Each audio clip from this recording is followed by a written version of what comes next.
So today was one of those days where we couldn't be bothered to do anything fancy and actually found some decent cheese, so just ended up making some grubby grilled cheeses with some caramelized onions and jalapenos. But it's given me a chance to explain what I want to achieve with these videos.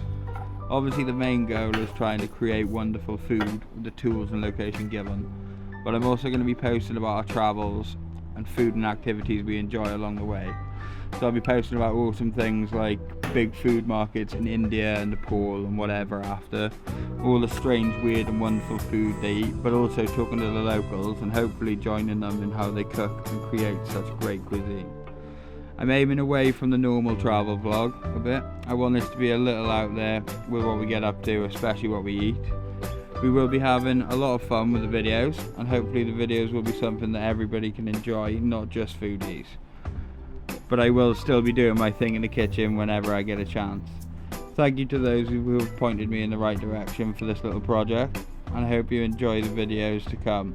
I will be posting as regularly as the internet allows me in any given country, but for now just enjoy this cheeky toasty I made.